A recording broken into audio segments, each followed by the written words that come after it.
सारा प्रणाम, स्वागत है आपका प्राइम 9 में। मैं हूं दिनेश गौतम। निर्भया सामूहिक बलात्कार मामले में साकेत की फास्ट ट्रैक कोर्ट ने चारों आरोपियों मुकेश, विनय शर्मा, अक्षय ठाकुर और पवन गुप्ता को दोषी करार दे दिया। चारों को आईपीसी की 13 धाराओं के तहत दोषी माना गया है और अब कोर्ट कल इनकी सजा पर बहस के बाद अपना फैसला सुनाएगी। लेकिन मांग आज से ही उठने लगी कि दोषियों को फांसी की सजा मिले। सवाल यह है कि क्या यह फैसला एक नजीर होगा? क्या लोग इससे सबक लेंगे या फिर कुछ दिनों बाद फिर वही गर्द जम जाएगी जहन में लोगों के? प्राइम 9 में चर्चा आज इसी मुद्दे पर।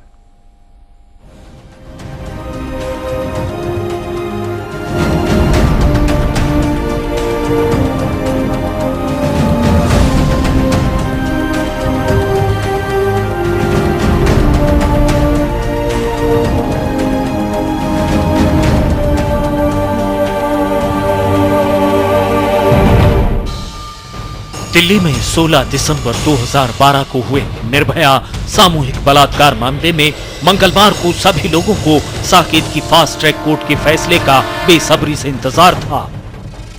तकरीबन 12:30 बजे एडिशनल डिस्ट्रिक्ट जज योगेश खन्ना अदालत में पहुंचे और फिर उन्होंने अपना फैसला सुनाया।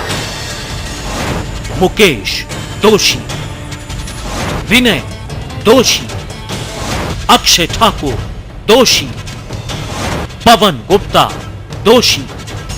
साकेत की फास्ट ट्रैक कोर्ट ने तकरीबन 8 महीने तक लगातार चली सुनवाई और दोनों पक्षों के वकीलों की बहस के बाद चारों आरोपियों को आईपीसी की धारा 302 यानी कत्ल, 307 कत्ल की कोशिश, 365 किडनैपिंग, 396 डकैती, 376 2G यानी गैंगरेप समेत कुल 13 धाराओं के तहत दोषी करार दिया है।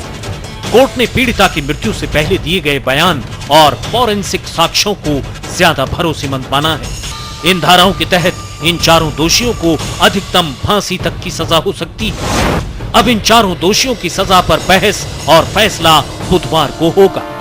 चारों एक्यूज को सभी सेक्शन में जो चार्ज के समय फ्रेम की गई थी उन सभी में जज साहब ने दोषी माना है, उनको अपराधी माना है। इसमें अब उसके लिए कल 11 बजे सेंटेंस पर आर्गुमेंट होगी। इस विषय पर आर्गुमेंट होगी कि दोषी तो सिद्ध हुए हैं अदालत के माननीय अदालत के आदेश के मुताबिक। अब उसमें 11 तारीख को कल 11 बजे सेंटेंस पर आर्गुमेंट होगी, जिससे ये पता चल सके कि इस एक्यूज को कितनी सजा और कैसी सजा दी जाए। हालांकि बचाव पक्ष का कहना है कि फास्ट ट्रैक कोर्ट ने सुनवाई के दौरान कई अहम बिंदुओं की अनदेखी की है। इसके अलावा पुलिस ने भी दबाव में अपनी चार्जशीट फाइल की है और फास्ट ट्रैक कोर्ट से सजा सुनाए जाने के बाद वो इसे हाई कोर्ट में चुनौती देंगे। सब मैनिपुलेशन थी, पुलिस की मैनिपुलेशन थी। मैं आपको फिर बता रहा हूँ, ऐसा कुछ स्टोरी नहीं थी। पुलिस हैज कुक्ड पे फॉल्स स्टोरी। आप इस फैसले के खिलाफ क्या हाई कोर्ट में जाएंगे? कानून के जानकारों का मानना है कि इस पूरे मामले में कोर्ट के सामने पूरे और मजबूत सबूत थे, जिनके आधार पर चारों आरोपियों को दोषी करार दिया गया है। जानकार ये भी मानते हैं कि Nirbhaya gangrape rarest of rare case की श्रेणी में आता है, लिहाजा इन चारों दोषियों को फांसी तक की सजा हो सकती है। मैं कोर्ट के फैसले को सही मानता हूँ।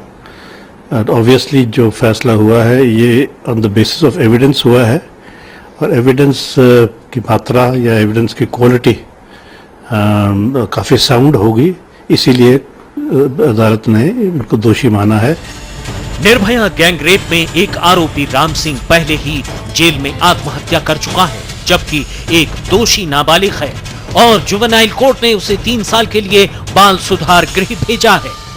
जैसा कि पहले से ही अनुमान लगाया जा रहा था, 16 दिसंबर गैंगरेप के सभी आरोपियों को फास्ट ट्रैक कोर्ट ने दोषी माना। अब पूरे देश की निगाहें अदालत के फैसले पर होंगी, जिसमें यह तय होना है कि इन चारों को किस तरह की सजा होगी और क्या।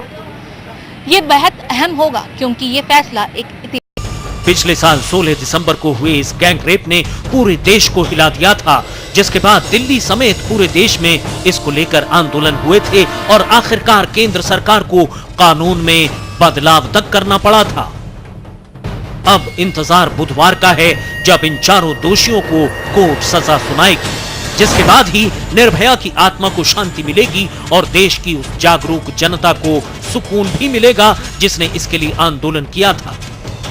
आखिरकार दिल्ली की फास्ट ट्रैक कोर्ट ने दिल्ली गैंग रेप मामले में आरोपियों को दोषी करार दिया है। अब देखना यह है कि कल कोर्ट इन आरोपियों को क्या सजा मुकर्रर करती है। इस वक्त सहयोगी प्रीति पांडे और कैमरामैन गोपाल आर्या के साथ श्रीनिवास, नई दिल्ली। पूरा देश इस मामले में आंदोलित था, आक्रोशित था।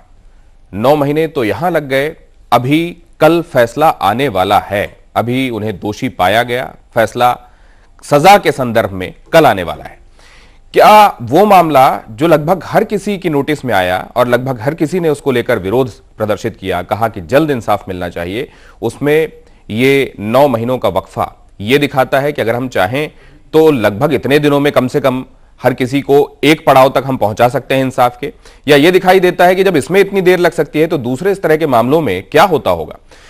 बहरहाल ये भी कि क्या इस मामले में अगर क्वांटम सबसे ज्यादा होता है, जिसको फांसी हम मानकर चल रहे हैं, तो क्या वो समाज में एक डेटरेंट के तौर पर आगे काम करेगा? क्या इस तरह की घटनाएं होनी लगभग ना के बराबर हो जाएंगी या रुक जाएंगी? हमारे साथ इस चर्चा में शामिल हो रहे हैं खास लोग। स्टूडियो में मौजूद हैं ऑल इंडिया प्रोग्रेसिव वुमेन की जनरल सेक्रेटरी कविता कृष्णन जी। हमें इंतजार है उत्तर प्रदेश के पूर्व डीजीपी विक्रम सिंह साहब का, लेकिन निर्भया मामले से जुड़े वकील विवेक शर्मा साहब हमारे साथ जुड़ चुके हैं। सामाजिक कार्यकर्ता टीना शर्मा जी भी हमारे साथ यहाँ स्टूडियो में मौजूद हैं। इसके अलावा हमारे साथ मुंबई से जुड़ रही हैं भारतीय जनता पार्टी की प्रवक्ता शाइना एनसी, और कुछ ही देर में हमारे साथ होंगी शाइना एनसी हमारे साथ जुड़ेंगी, और हमें इस तस्वीर में अभी जो दिखाई दे रही हैं वो अलका लांबा है। अलका लांबा जी, बहुत स्वागत है, आप सभी मेहमानों का बहुत स्वागत है। सबसे पहले तो आइए ये समझें कि इस एक मामले में आज जहां हम खड़े हैं एक समाज के तौर पर और एक सिस्टम के तौर पर, हम क्या धारणा बनाएं कविता जी? देखिए, इस केस में मेरा मानना है कि कई चीज़ें बहुत ही अच्छे दर्जे का इन्वेस्टिगेशन भी हुआ है, प्रोसिक्यूशन भी हुआ है, और मैं 9 महीने को बहुत लंबा इस संदर्भ में नहीं मानती हूँ। लेकिन मुझे लगता है कि निर्भया के लिए न्याय ये हम सब ने मांगा और उसकी उम्मीद भी हो रही है। लेकिन इसको अगर हम एक खास केस के रूप में देखें और इसको ये मानने लगें कि खास केस में खास निर्णय, लेकिन आम केसों में कुछ नहीं, क्योंकि आम केसों में अभी भी जो रवैया है पुलिस का, जो रवैया है यहाँ तक कि कोर्ट्स का, वो बेहद महिला विरोधी है। इस केस में भी इसकी कोशिशें हुई, इवन प्रोसिक्यूशन के इवन जो ट्रायल था उसके दौरान भी कोशिशें हुई कि निर्भया ने क्या मेकअप पहना, वो कैसे चरित्र की थी, इन सारी चीजों को घसीट ले आने की कोशिशें हुई, जज ने रोका। लेकिन मैं आपको बता सकती हूं कि आमतौर पे ढेर सारे दूसरे केसेस में ऐसा नहीं होता रहा है, और इसलिए मुझे लगता है कि अभी भी जितने पड़ाव हैं कानून के इम्प्लीमेंटेशन में, जितने हर्डल्स हैं, बाधक हैं, वो बाधक कभी हटे नहीं हैं, दूर दूर से नहीं हटे हैं, बल्कि अभी भी पूरी तरह से मौजूद हैं। इनसे ही हम लोगों को जूझना है। लेकिन अगर आप कह रही हैं कि इस तरह के सवाल किए गए कि उसने क्या पहना था और उसने क्या मेकअप किया हुआ था, तो ये बता रहा है कि सवाल गुंजाइश का जहनियत में है, लोगों की मेंटेलिटी में है, क्योंकि ये ऐसा नहीं है कि सिस्टम में किसी एक जगह पर कोई एक समस्या है जिसको वहां से रेडिकेट करके खत्म किया जा सकता है। यहां से हटाना कितना आसान या मुश्किल होता है ये आपसे समझेंगे। लेकिन हमारे साथ विवेक शर्मा जी मौजूद हैं, और तब जबकि पूरा देश लगभग इसमें एक सुर में ये कह रहा है कि कठोर सजा दी जानी चाहिए, वकील, खैर ये एक ऐसे व्यक्ति का जिसके ऊपर आरोप है, ये उसका अपना हक भी है कि उसके केस को डील करने वाला एक वकील भी उसे दिया जाए। विवेक शर्मा जी आरोपियों में से एक का बचाव कर रहे हैं, किस ग्राउंड पर ये कर रहे हैं वो, और क्या क्या उनको समझ में आया इस एक पूरे मामले की पृष्ठभूमि और जिसके तहत आज ये लोग अब कल सजा का इंतजार कर रहे हैं? विवेक शर्मा साहब, आपकी अंडरस्टैंडिंग और रीडिंग क्या रही इस मामले में? देखिए, पहली बात तो ये कि आपने प्रश्न किया कि किस बिना पे बचाव कर रहे हैं, तो उसका तो सीधा सीधा आंसर ये है कि जो चार्जशीट दिल्ली पुलिस ने हमें सौंपी उसको पढ़ने के बाद और उससे पहले एक्यूज्ड का इंटरव्यू करने के बाद, लीगल इंटरव्यू, इस कंक्लूजन पे पहुंचा गया कि संभवतया इसको फॉल्सली इंप्लीकेट किया गया है इसमें, इन 2 वजहों से। और तीसरी जो सबसे बड़ी वजह थी कि एडवोकेट्स एक्ट ये परमिट नहीं करता है कि यदि कोई आपके पास अप्रोच करे, बिल्कुल, तो आप उसको डिनाई करें। If you are denying then it amounts to misconduct. ये सही है। तो इन 3-4 वजहों की वजह से इस केस में आना पड़ा, और यदि नहीं आते, हम नहीं आते या कोई भी नहीं आता, तो अल्टीमेटली फेयर ट्रायल की गुंजाइश खत्म हो जाती है। ट्रायल नहीं होता, बिल्कुल सही बात। And it would have lead to something, you know, more delay must have been caused. Supreme Court तक जाना पड़ता है प्रॉपर वकील देने के लिए, सारी चीजें। तो बिना डिफेंस के तो प्रोसिक्यूशन कुछ नहीं कर सकता ना। नहीं, लेकिन आपकी एक भूमिका तो एक वकील के तौर पर है बचाव पक्ष के, लेकिन दूसरी और तमाम किरदार भी हैं आपके। आप इस देश के नागरिक भी हैं, आप एक आम शहरी भी हैं। आपने शायद उस एक एंगल से भी इस दर्द को महसूस किया होगा जब 16 तारीख की जब सुबह हुई, 17 तारीख की सुबह हुई, लोगों को आपने सड़कों पर उमड़ते देखा होगा।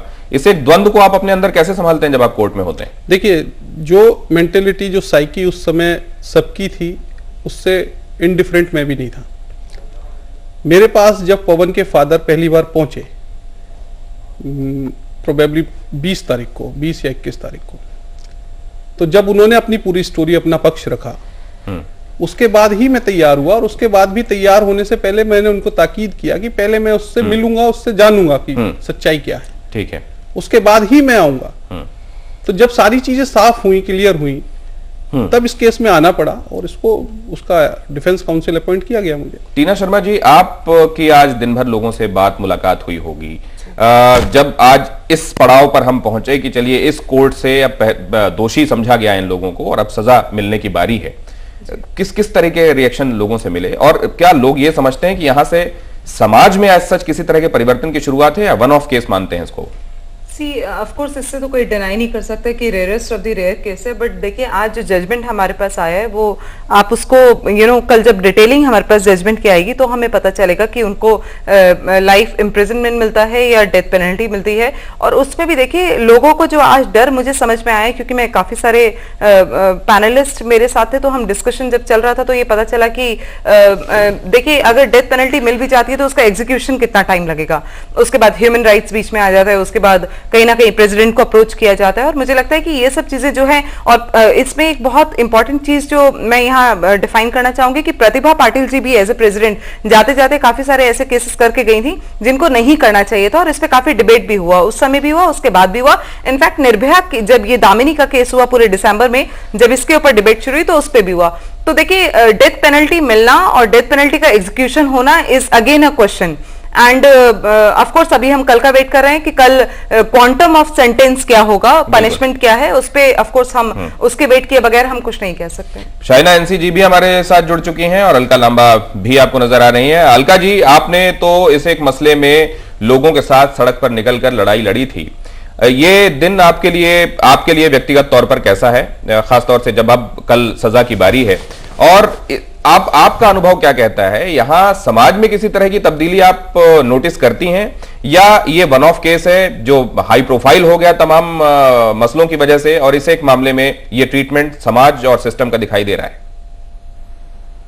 देखिए, बहुत से प्रश्न सुबह से उठ रहे हैं। व्यक्तिगत तौर से मेरे पूछेंगे या लड़की की मां से, या पीड़िता लड़की जब हॉस्पिटल में थी, जब उससे पूछा गया कि वो क्या चाहती है, तो उसने कहा कि मैं चाहती हूं कि इन्हें जिंदा जला दिया जाए। लड़की की मां चाहती है उन्हें फांसी हो जाए। मेरी जैसी देश की तमाम महिलाएं एक ही मांग करती है, इन्हें सख्त से सख्त सजा, फांसी बिल्कुल और तुरंत होनी चाहिए। बिल्कुल उसका हक है कि वो निचली अदालत से ऊपरी अदालत होते जाए और फांसी के बाद राष्ट्रपति तक भी अपील करे। पर मुझे लगता है कि अगर जिसे लंबा खींचा गया और इसका जो फास्ट ट्रैक कोर्ट का नाम देकर तुरंत न्याय की जो बात है, वो फिर एक विश्वास जो बनता हुआ दिख रहा है समाज में महिलाओं का कानून के ऊपर और सरकारों के ऊपर, वो टूट जाएगा। तो ये बहुत सुनिश्चित करना जरूरी है कि ये जो है कानून जो है उसका जल्द से जल्द सख्ती तक इसे अंजाम तक पहुंचाया जाए। जहां तक वकील साहब की बात है, मैं बिल्कुल आपसे, बिल्कुल हमारी कोई नाराजगी नहीं है। आपने जब कसाब के लिए वकील इस देश में मिल गए तो इनके लिए वकील अगर कोई आगे आते तो हमें कोई आपत्ति नहीं। हमें आपत्ति तब हुई जब एक वकील ने यह कहा कि मेरे चारों आरोपी या जो भी उनके जिसकी वो वकालत कर रहे थे कि वो बिल्कुल निर्दोष हैं, उन्हें सिर्फ एक राजनीतिक साजिश के तहत जो है फंसाया जा रहा है। मुझे बहुत बहुत जो है दुख इस बात का होता है कि इस देश में अभी तक दंगों के ऊपर, आतंकवाद के ऊपर राजनीतियां होती थी और अब बलात्कार के ऊपर वकील भी राजनीति करने लग गए। और ये कहां से ये वो इस बात को साबित करने लगे कि राजनीति की वजह से ये चारों कल फांसी चढ़ जाएंगे अगर चढ़ते हैं तो मुझे सबसे ज्यादा दुख यहां होता है कि जिस इस तरह की बयानबाजी होती है। तो बिल्कुल मैं कहूंगी दबाव इससे फर्क पड़ता है क्या अलका जी? ये एक वकील कह सकता है, ये एक आरोपी कह सकता है, कोई एक हाई प्रोफाइल आरोपी, अभी कोई बल्कि जिसको लोगों ने बहुत अरसे तक संत माना है, वैसा कोई एक व्यक्ति कह सकता है कि ये पॉलिटिकल साजिश हो रही है। लेकिन आपके पास आते हैं टीना जी, हम शाइना एनसी जी के पास चल रहे हैं क्योंकि अभी तक उनसे बात नहीं हुई। अलका जी आ रहे हैं आपके पास, आ रहे हैं आपके पास, आ रहे हैं, अगली बार आपके पास आते हैं। शायरा एनसी जी, आपका ऑब्जर्वेशन इस एक मामले में और इसके साथ जो जुड़ी हुई बाकी चीजें हैं कि ये क्या स्पेशल केस होने की वजह से इस पर लोगों की निगाहें हैं, क्या इसमें क्वांटम एक डेटरेंट सेट करेगा, बाकी मामलों में भी इसी तरह का ट्रीटमेंट ये सिस्टम ये समाज देगा क्या, अब समाज खुद को तब्दील करने के लिए तैयार है क्या, आपका ऑब्जर्वेशन क्या है? सबसे पहले तो ये रेयरेस्ट ऑफ रेयर केस है और रेयरेस्ट ऑफ रेयर ओकेजन की मैं और अलका लांबा जी बिल्कुल सहमत हूँ उनसे, उनके सभी पॉइंट्स पे। मैं मानती हूँ कि ये जो केस है एक मिसाल बन चुका है ना सिर्फ भारत के लिए लेकिन विश्व भर में, जहाँ लोग देख रहे हैं कि हिंदुस्तान में महिला की सुरक्षा को लेके और खास तौर से बलात्कार, गैंग रेप्स को लेके क्या प्रतिक्रिया रहने वाली है, क्या निर्णय होने वाला है और क्या कानून का खौफ है भी या नहीं। मुझे लगता है ये केस में दो चीज साबित हुए हैं। सबसे पहले कि जब पुलिस अपना काम करना चाहती है तो स्वाभाविक रूप से करती है, जब उनको सही प्रोसिक्यूशन पेश करना है तो बिल्कुल वाटर टाइट केस हो सकता है।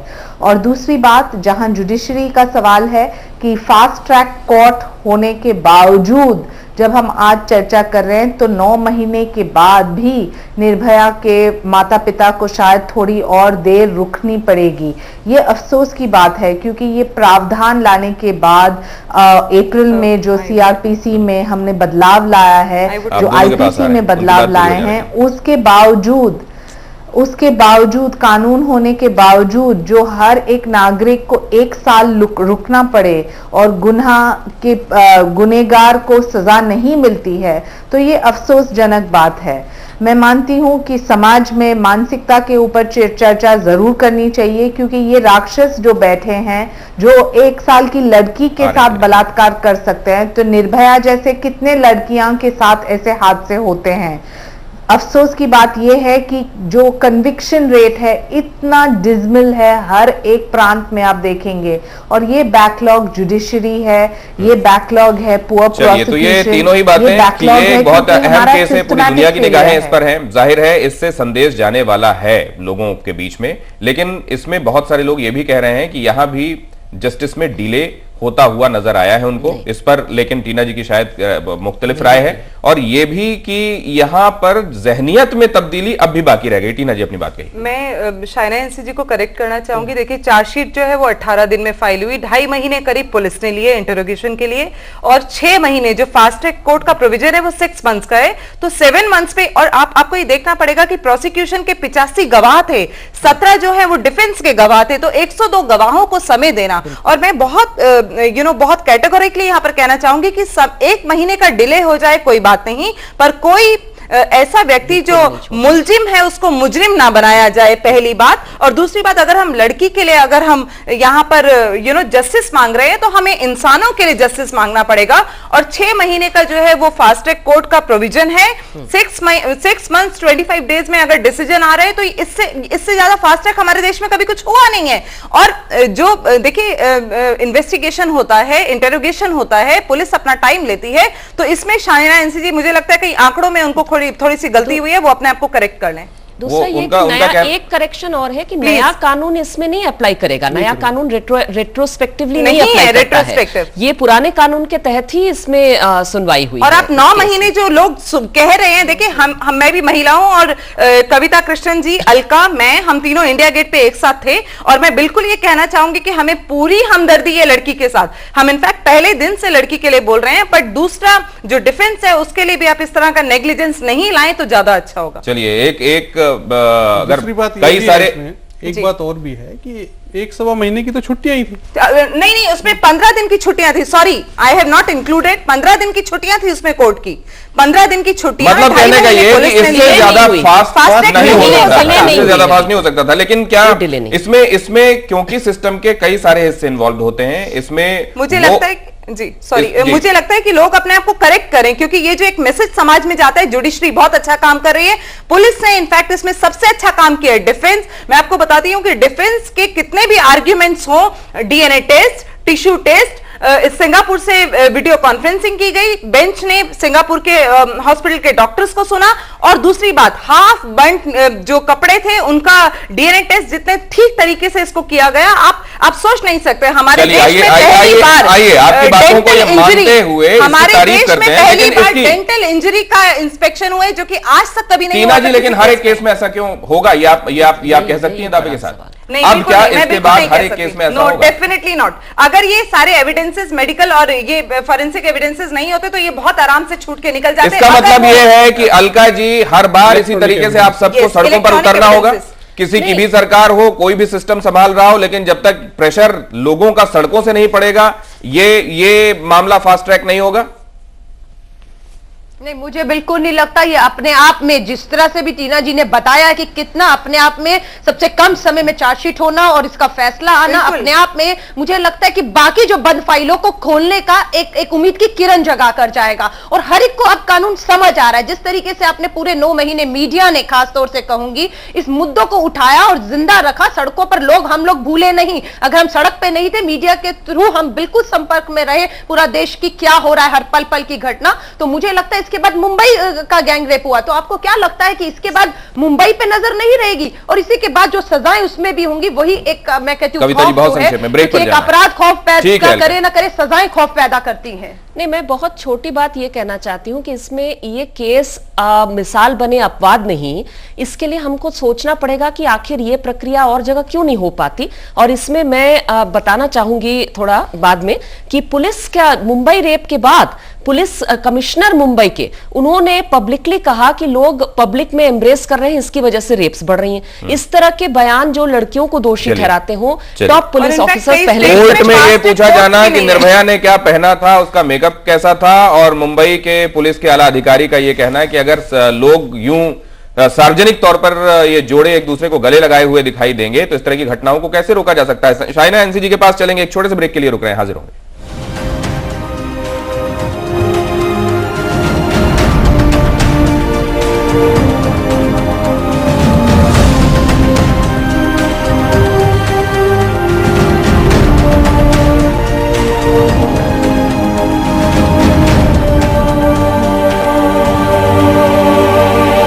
निर्भया को इंसाफ मिले। जब वो बहुत तकलीफ देह स्थिति में अस्पताल में भर्ती थी, जीवन और मृत्यु के बीच में खड़ी हुई थी, तब उसने पूछा था अपने आसपास मौजूद लोगों से कि क्या वो लोग पकड़े गए।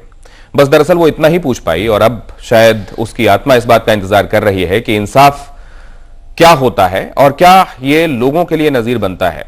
ये बहुत बड़ा मामला होगा, बड़ा मामला समझा जा रहा है, लेकिन बड़ा मामला तब होगा दरअसल जब लोग अपनी जहनियत बदलने के लिए तैयार हों। और अगर सिस्टम अपनी जहनियत ऐसी लेकर चल रहा है जहां अदालत में यह पूछा जाए कि उसने पहना क्या था और उसके कपड़े और उसका मेकअप कैसा था, और अगर एक पुलिस अधिकारी ये कहे कि आप पब्लिक में किस तरीके से पेश आ रहे हैं, इस पर निर्भर कर रहा है कि आपके साथ क्या हो रहा है, तो क्या ये जो हम उम्मीद कर रहे हैं कि ये फैसला बहुत बड़ा परिवर्तनकारी साबित होगा, क्या ये जल्दबाजी है शाइना एनसीजी? मुझे लगता है कि ये बहुत ही एक सिख मानसिकता है, और ये मानना पड़ेगा कि हम एक पुरुष प्रधान देश हैं, जहां एक तरफ दुर्गा, सरस्वती, लक्ष्मी की पूजा करते हैं, वहीं दूसरी तरफ बोलते हैं कि जब जागीर हो या फिर विरासत हो, हमें सिर्फ पुरुष को देना है। तो ये मानसिकता के ऊपर मुझे लगता है परिवार से शुरुआत होती है। Education is a very important role. लेकिन जब आप चर्चा कर रहे हैं कि लड़की ने क्या पहना, ये स्टैंडर्ड डायलॉग हमने बार बार सुना है। मैं यही सवाल करना चाहती हूँ, जब 1.5 वर्ष की लड़की के साथ बलात्कार होता है कोल्हापुर में, क्या वो बलात्कारी देख रहा है कि वो 1.5 वर्ष की लड़की ने क्या पहना है, या फिर उनकी जो मानसिकता है जिसमें राक्षस बैठा है वही सबके सामने पेश आता है? तो ये मानना ही पड़ेगा कि समाज में आज ये राक्षस बैठे हैं, लेकिन ये राक्षस को जो आपको एक मुंहतोड़ जवाब देना है तो वो एक कड़ी सजा और सजाए मौत से ही हो सकता है। जस्टिस वर्मा के जो कमिटी रिपोर्ट पे जहां उन्होंने कहा कि कोई भी विक्टिम वेजिटेटिव स्टेट में पाई जाए या फिर उनके साथ इतनी बुरी तरह से बलात्कार हो कि उनकी जिंदगी जाए उसमें, तो स्वाभाविक रूप से वो बलात्कारी को सजाए मौत मिलनी नहीं, ये वर्मा चाहिए। कमेटी में नहीं है। मुंबई का केस वर्मा कमेटी में ये बिल्कुल नहीं है शायद। वर्मा कमेटी में ये बिल्कुल नहीं है। वर्मा कमेटी ने death penalty under no circumstances recommend किया, क्योंकि उन्होंने माना कि डिटरेंट नहीं है। डिटरेंट नहीं है ये माना वर्मा कमेटी ने, और मैं इस मामले में वर्मा कमेटी का समर्थन करती हूँ। जी, तो ये कविता, आपका ये मानना है कि ये क्वांटम अगर फांसी होता है वो डेटरेंट साबित हो जाएगा, ऐसा नहीं होने मेरा वाला। मानना है कि इस अंडर आवर प्रेजेंट लॉ, ये नया लॉ लागू नहीं हुआ है, प्रेजेंट लॉ के अंडर फांसी हो सकती है, मर्डर की का जुर्म है, हो सकता है। मैं इस खास केस पे नहीं कहना चाहूंगी, मैं ये कहना चाहूंगी लेकिन कि डिटरेंट है ये तो ना कहे कोई, क्योंकि डिटरेंट अगर होता, इसमें पहले भी इस तरह की घटनाओं में बहुत हीनस मर्डर्स में हो चुके। मेरा कहना है कि जब इतने सारे, जब बलात्कारी देखता है कि इतने सारे केसेस में लोग छूट जा रहे हैं, इक्का दुक्का केसेस में फांसी हो जा रही है, तो बलात्कारी को किस बात का भय? वो तो ये देखेगा कि 2004 में तंजम मनोरमा की गैंगरेप होती है, उसके प्राइवेट पार्ट्स में आर्मी के लोग जो है बुलेट्स दागते हैं, लेकिन उनके बलात्कारियों को अभी तक हम ट्रायल पर नहीं ला पाए। सोनी सोरी को देखते हैं छत्तीसगढ़ में, छत्तीसगढ़ में उसके प्राइवेट पार्ट्स में पुलिस के लोगों ने पत्थर ठूसे, पत्थरों को रखा गया सुप्रीम कोर्ट के जज के सामने, लेकिन अभी तक बलात्कार का आरोप जो है जिस पुलिस अफसर पे वो लगाई है वो नहीं लगा है, बल्कि उसको गैलेंट्री अवार्ड मिला है अंकित गर्ग को। ऐसे हालातों में हम लोग कैसे उम्मीद कर सकते हैं? मुझे लगता है कि मतलब इसका ये कि कविता जी, आप भी ये मानती हैं कि ये वन ऑफ केस है, इसमें अभी तक जो हुआ है उसको भी हम इस केस से जुड़ा हुआ देखें, फास्ट ट्रैक पूरे मामले को, और आगे भी इसमें क्या होता है उसको इसी केस से जुड़ा हुआ देखें, उसमें समाज में कोई इबरत जाने वाली है ऐसा ना समझे। लेकिन वकील साहब, विवेक जी, ये एके सिंह साहब का ये कहना कि फ्रेम किया जा रहा है, ये एपी सिंह साहब, ये प्रेशर में हो रहा है, मास प्रेशर में, क्या ये आप भी ऐसा समझते हैं? देखिए, पब्लिक परसेप्शन, द जज being a human being only, वो सारी चीजों का इफेक्ट तो साइकी पे आता ही है हर जज के भी, like a human being.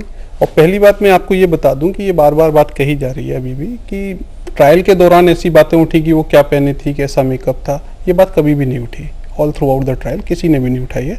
Beauty parlour गई थी कि नहीं पूछा गया था? नहीं, वो पूछा गया था, लेकिन जज साहब ने उसको तुरंत ही डिसअलाउ कर दिया था, तुरंत ही डिसअलाउ शुरू हुआ था वहां पर, लेकिन बेल्ट हिटिंग शुरू हुई थी, उसके बाद वो कभी भी पूछा नहीं गया इस तरीके का कोई सवाल, और वो भी एक काउंसिल ने पूछा, वो बाद में फिर हटा दिए गए, मतलब खुद ही उनके क्लाइंट ने उन्हें हटा दिया, तो वो एक अलग बात है, ऐसा कभी नहीं हुआ। और दूसरा जो आपका जो प्रश्न है कि क्या एपी सिंह साहब जो कह रहे हैं वो बात ठीक है, तो देखिए कि ऐसे ट्रायल्स में जो इतने सेंसिटिव हो, जहां पब्लिक परसेप्शन बन चुका हो, जहां इंडिया गेट पे फांसी देने की बात हो रही हो फ्रॉम द वेरी बिगनिंग, तो इस परसेप्शन को भी आप रूल आउट नहीं कर सकते हैं, आउटराइटली इसको रूल आउट नहीं किया जा सकता। मतलब आप ये कह रहे हैं कि ये परसेप्शन क्योंकि जनता का बन चुका है और इस तरह की मांगे हो रही हैं इतने बड़े समुदाय की तरफ से, coupled with the observation of the honorable Supreme Court, कि while delivering a judgment, a judge has to keep in mind that what public perception is. तो ऐसे ऑब्जर्वेशंस जब आते हैं तो जज इज बाउंड। देखिए, मैं आपको एक बात कहना चाहती हूँ कि हमारा कानून अंधा होता है, क्योंकि उसमें जस्टिस जो है वो दोनों तरफ डिलीवर्ड होना चाहिए, और इसमें बहुत मुझे कैटेगोरिकली कहना है कि कभी भी देखिए, मीडिया का प्रेशर या जनता का प्रेशर पुलिस पे तो हो सकता है कि वो कार्रवाई जल्दी करें, क्योंकि वहां सिस्टम में डिलेज हमने देखे हैं और हमने बियर किए हैं, बट मुझे नहीं लगता कि किसी भी बेंच पे किसी भी पब्लिक प्रेशर का या किसी मीडिया प्रेशर का कभी भी ऐसा कोई ट्रायल उनके ऊपर जा सकता है। कभी ऐसा नहीं होता है, क्योंकि एविडेंसेस हैं। छोटी बात इसमें बस इसके फौरन बाद कविता जी आपके पास और अलका जी आपके पास आ रहे हैं। शाइना एनसी जी को 9:30 बजे तक वो हमारे साथ हैं, उसके बाद उनको कहीं जाना भी है, आप हमारे साथ बनी रहेंगी, तो जरा शाइना एनसी जी का इस पर रुख ले लें कि क्या आपको ये लगता है कि इसमें दबाव की वजह से पुलिस को या जुडिशरी को एक्ट करना पड़ता होगा?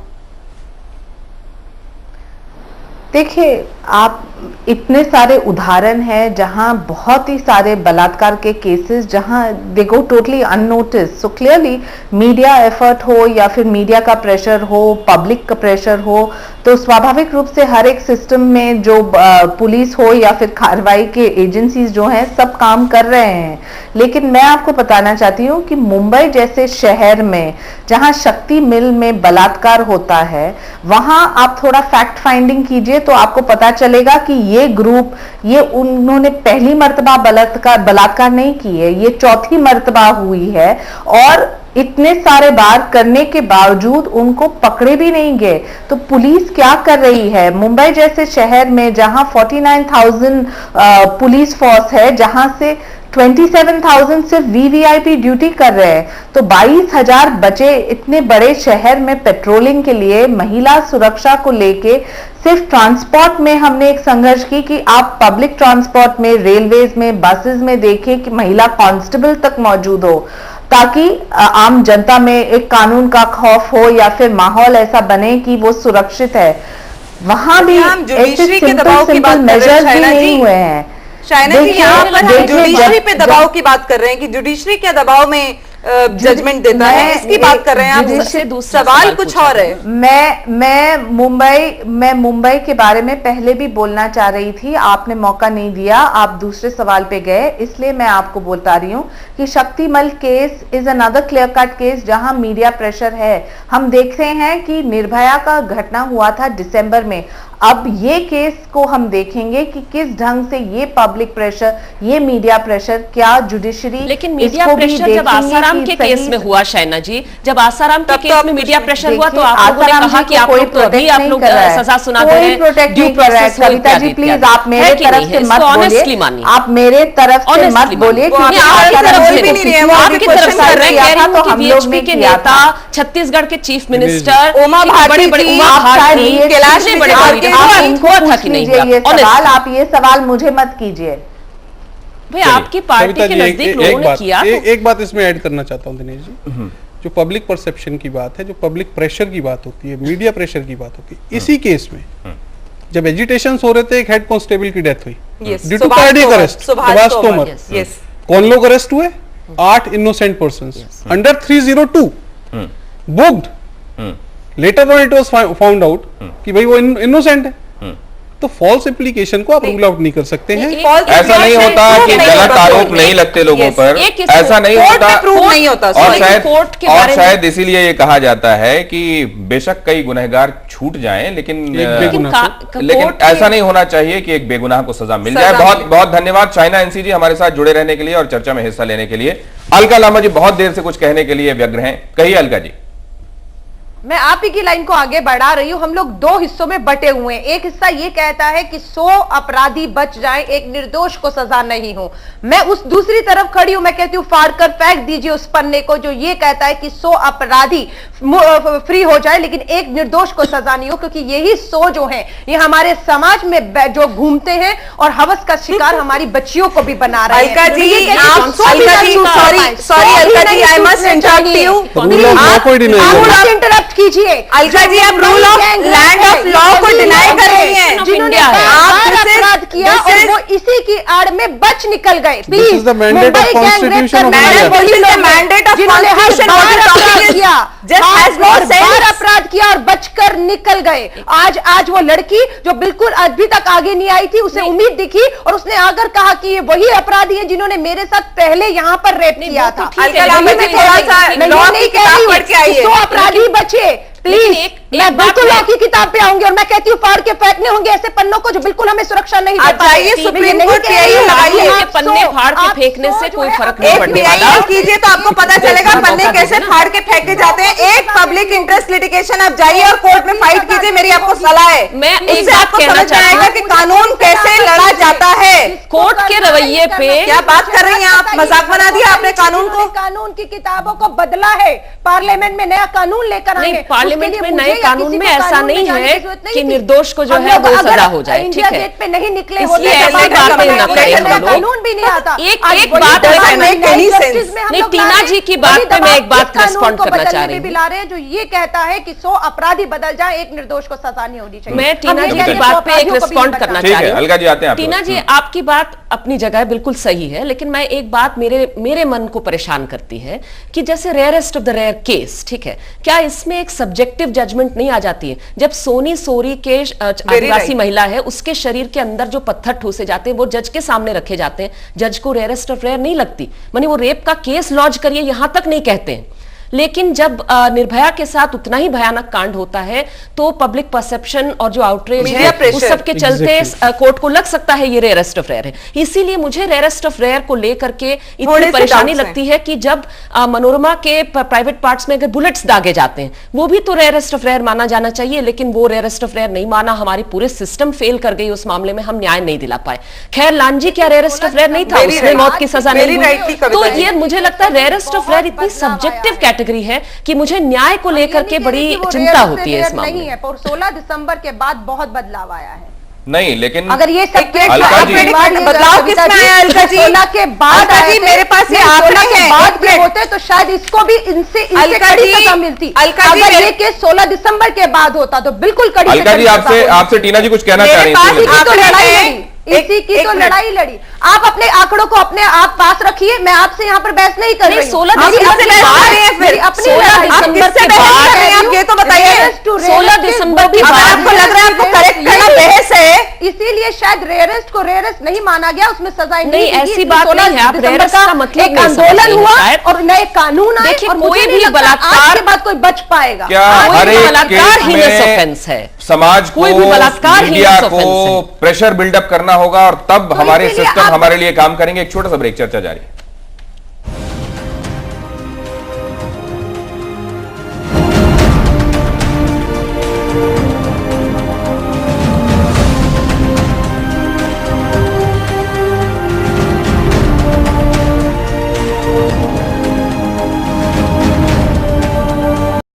निर्भया को इंसाफ और इसके इर्द गिर्द उठते बहुत सारे सवाल। हमारे साथ मौजूद है खास मेहमान, और अलका जी चर्चा को जब वहां लेकर गई जहां उन्होंने कहा कि चेंजेस आए हैं, परिवर्तन आए हैं, तो टीना जी का कहना यह था कि बगैर आंकड़ों को देखे ये बातें ना कही जाएं। जहां सीधे सीधे रिपोर्ट्स ये सजेस्ट कर रही हैं कि उसके बाद आंकड़ों में कहीं कोई कमी नहीं आई, बल्कि ये आंकड़े और बढ़ते हुए नजर आए। मेरे पास ये अखबार है कल का ये लीडिंग अखबार है, और 4 अखबार है मेरे पास जिनमें मैं दिखाऊंगी कि दिल्ली पुलिस के परसेप्शन में क्या चेंज हुआ है और दिल्ली सरकार ने क्या किया है। आप देखिए, पुलिस ने 255 जगह जो है वो उनको डिटेक्ट की थी, और जहां पर महिलाओं की सुरक्षा के इंतजाम होने चाहिए थे, 8 महीने बाद भी पुलिस को यह नहीं मालूम है कि वहां पर कहां पर वो इंतजाम होने चाहिए थे। ये हमारे एनसीआरबी के डाटा से निकल के आया है। 1582 पुअर लाइट स्ट्रेचेस हैं जहां पर लाइट प्रोवाइड करानी चाहिए थी उन गलियों में, सिविक एजेंसी को उसका टेंडर दिया जाता है, और 70% एरिया जो है वहां पर लाइट्स अभी भी पुअर है। पुलिस ने 500 पर्सोनेल जो है नाइट ड्यूटी के लिए। Alka ji let me speak, Alka ji let me speak please. सकारात्मक सोच, अलका जी आपकी सकारात्मक सोच बहुत देखी हमने, हो रहा है आपकी सकारात्मक सोच बहुत देखी अलका जी हमने। आप आंकड़ों पे बात कीजिए, आप पुलिस की आंकड़ा ही नहीं, मैं एक उदाहरण अलका मैं एक उदाहरण आपको देना चाहूंगी। Alka ji please, Alka very good Alka ji, मैं एक उदाहरण आपको देना चाहती हूँ, एकदम हाल का, सबको न्याय मिल जाए। अलका एक उदाहरण मैं आपको दूं। जिंद में, हरियाणा में दिसंबर 16 के बाद एक गैंग रेप हुई है, मर्डर हुई है एक दलित लड़की की, हरियाणा में, ठीक है। वहां पर एक नहीं 2 पोस्टमार्टम हरियाणा में हुए, दोनों ठीक से नहीं हुए, उसमें कई सारे प्रॉब्लम्स थे, आंदोलन करना पड़ा वहां के दलित लोगों को सरकार के खिलाफ। उसके बाद वो तीसरे पोस्टमार्टम के लिए एम्स लाया गया बॉडी, ठीक है। अभी भी हम नहीं जानते। आप देखिए कि ये तो दिसंबर 16 के बाद हुई घटना है, या मैं अभी भी कह रही हूं कि दिसंबर 16 हो चुका है, बीत चुका है। अभी भी अगर मनोरमा देवी मणिपुर की या सोनी सोरी छत्तीसगढ़ की, इनके बारे में न्याय के लिए सोच क्या अभी भी अभी भी हमारे न्यायाधीशों में, हमारी सरकारों में, और अभी 9 महीने में अगर ऐसा है, अगर ऐसा है तो आपके मुताबिक कविता जी उसमें क्या और किया जाना चाहिए, या कितना दिखाएंगी। ये जो कानून में बदलाव आए हैं, ये हम ही लोग लेकर आए हैं। अगर सड़कों पे कौन सा कानून में बदलाव, कोई भी कानून इसमें अप्लाई, कानून में जो बदलाव हो गए नहीं, जो कानून में बदलाव आए हैं। जस्टिस वर्मा के आयोग के गठन के बाद बहुत ताकत मिली है कि महिलाएं एफआईआर दर्ज करा रही है देश के हर कोने में। ये आंकड़े जो आप लेकर घूम रही हैं वो सकारात्मक आंकड़े हैं।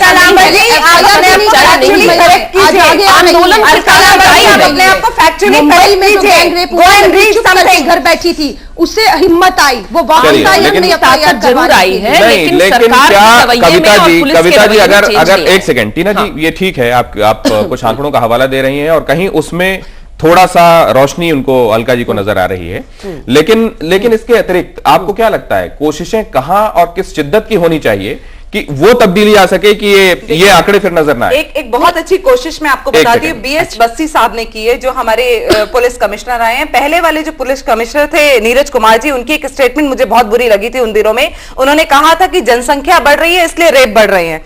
तो मैं आपको बताती हूँ कि बीएस बस्सी साहब ने last week DCP rank and above level की ट्रेनिंग शुरू की है और निर्भया केस को लीडिंग केस मानकर उन्होंने उस पे चार्जशीट कितनी जल्दी फाइल होनी चाहिए, उसमें फॉरेंसिक एविडेंसेस कितना कैसे काम किए हैं और हमें क्या क्या चीजें उसमें ध्यान रखनी चाहिए। और उन्होंने बहुत क्लियरली उसमें बोला है, ये अभी कल के न्यूज़पेपर की रिपोर्ट है, बहुत क्लियरली बोला है कि हमें कई बार ऐसा लगता है कि we know it all, but कितना कुछ हम छोड़ देते हैं ये हमें समझना पड़ेगा। और उसमें विवेक गोगिया जी जो है, जो joint commissioner south west Delhi के हैं, जो इस केस को लीड कर रहे थे, हेड कर रहे थे, उन्होंने ये बोला है कि जो फॉरेंसिक एविडेंसेस हमने कलेक्ट किए, हमने डेंटल जो इंजरीज जो है वो कलेक्ट की।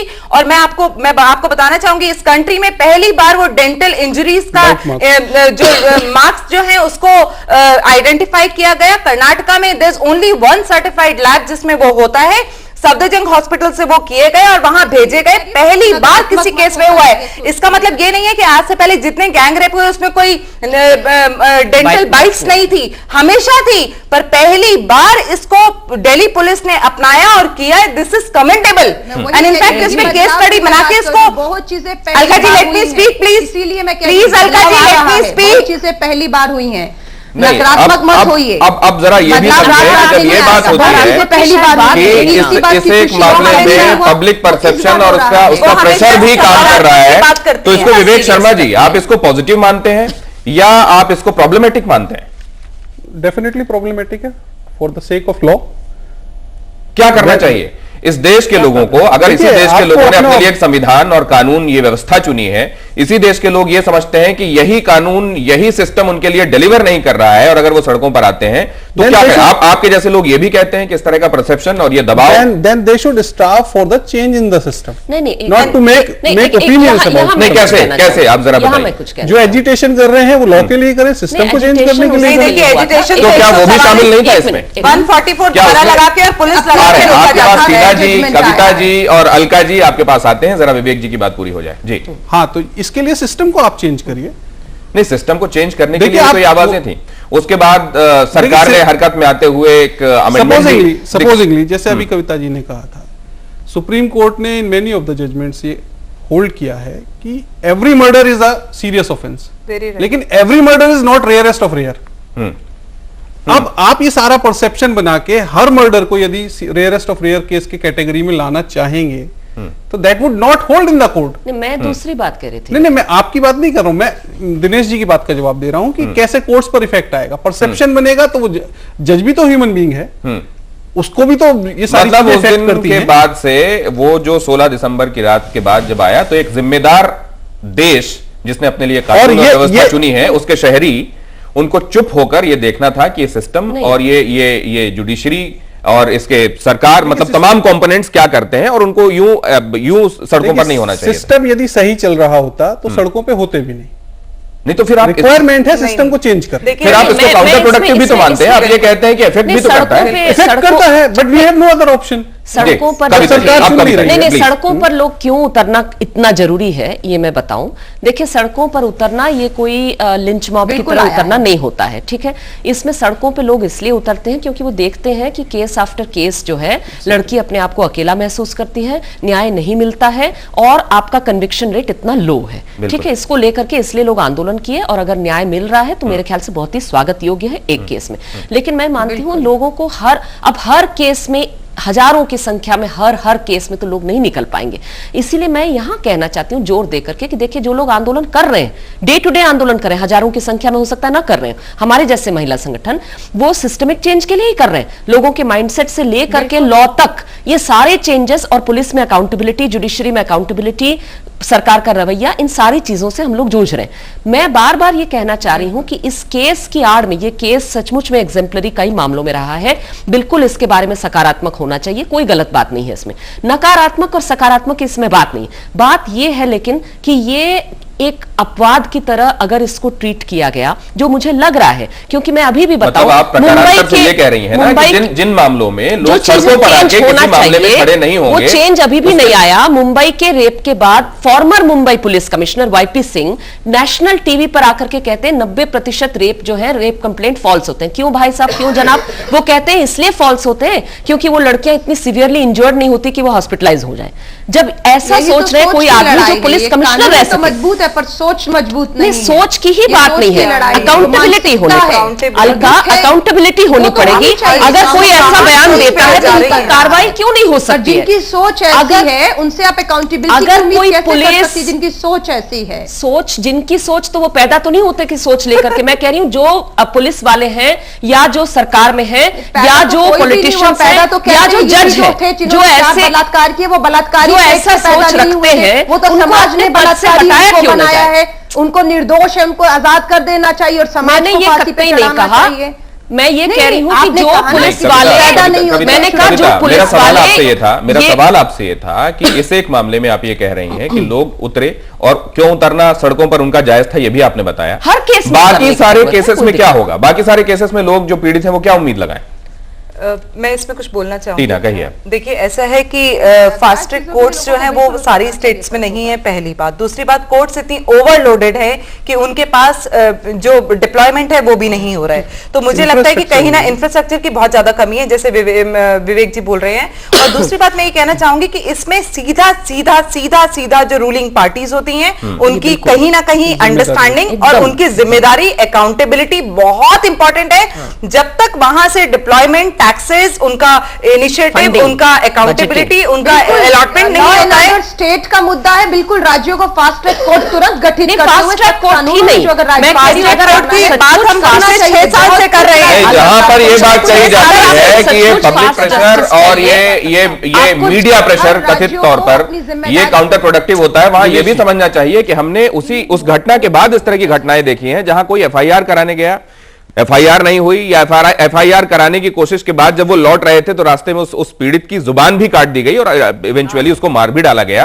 वहां पर ये उम्मीद कैसे की जाए कि लोग सड़कों पर भी ना उतरें सिस्टम बदलने के लिए, या इंसाफ के लिए गुहार भी ना लगाएं और चीजें यूं फास्ट ट्रैक हो भी जाए जिसकी मिसाल इस बार देखने को मिल रही है। पर एक बात समझना जरूरी है, ये आप अलका से पहले एक मिनट मैं ये क्लियर कर दूं, अगर fast track is not the answer सारे रेप केसेस में, ठीक है, इतने 23,000 रेप केस है, 23,000 फास्ट ट्रैक थोड़ी हो सकते हैं। आपको चाहिए कि सरकार खर्च करे ज्यादा कोर्ट्स और ज्यादा जजेस चाहिए, इनके तुरंत ज्यादा, आप मुझे पूरा कैसे होंगे वो हमें भी नहीं पता, ज्यादा कोर्ट्स और ज्यादा जजेस पर खर्चा करने की जरूरत है, ताकि हर मामले में, चाहे यौन उत्पीड़न का केस क्यों ना हो, चाहे बहुत ही हीनस गैंग रेप का case, law and order PD trial हो सके। क्या खर्च से ज्यादा, क्या इंटेंट सबसे बड़ा सवाल नहीं है? क्या नियत सबसे बड़ा सवाल नहीं है? क्या ये आप वो विल जो किसी एक जगह पर डिलीवर करती है, क्या वो सबसे ज्यादा दरकार उसकी नहीं है? हल्का नहीं, बिल्कुल उसकी है। मैं ये कह रही हूँ जब दिल्ली गैंग रेप हुआ उसके बाद तुरंत बाद फास्ट ट्रैक कोर्ट जो है वो 5 दिल्ली में गठित की गई। हर राज्य इंतजार कर रहा है कि हमारे राज्य में ऐसा कुछ हो, तो हम एक कदम पहले आ गया था कि फास्ट ट्रैक कोर्ट गठित ऑलरेडी एग्जिस्ट करता है फास्ट ट्रैक कोर्ट। मुझे लगता है कि इसे उदाहरण बनाते हुए हर राज्यों को तुरंत आगे आते हुए जो भी सुनिश्चित कर सकते हो महिला की सुरक्षा को लेकर वो करना है, चाहे फास्ट ट्रैक कोर्ट का नहीं है, चाहे पुलिस का रिफॉर्म करना है, चाहे एफआईआर। चलिए, तो चर्चा से एक बात और उभर कर सामने आई। टीना जी ने बहुत सारी बातें आंकड़ों के हवाले से कही और कई जगहों पर कुछ एक बातें ऐसी हैं जो नोशंस पर बेस्ड लगी। ऐसा भी लगा कि उसमें धारणाएं और उसमें शायद संवेदनाएं और भावनाएं ज्यादा काम कर रही हैं, लेकिन शायद इस तरह के मामलों में इनको अलग करके देखा भी नहीं जा सकता। लेकिन वो लोग जिनके ऊपर सिस्टम बनाने और चलाने की जिम्मेदारी है, जाहिर है उनसे उम्मीद की जाती है कि वो ज्यादा समझदारी से काम लेते हुए और लोगों के लिए डिलीवर करेंगे। क्या वो वक्त आ गया है, या अभी कम से कम इस एक मामले से जोड़कर यह धारणा ना बनाई जाए? अभी इंतजार ही किया जाए। बहुत धन्यवाद आप सबका हमारे साथ चर्चा में जुड़ने के लिए। एक ब्रेक के लिए रुकेंगे, हमारी वेबसाइट पर विस्तार से इन खबरों को आप देख सकते हैं। हाजिर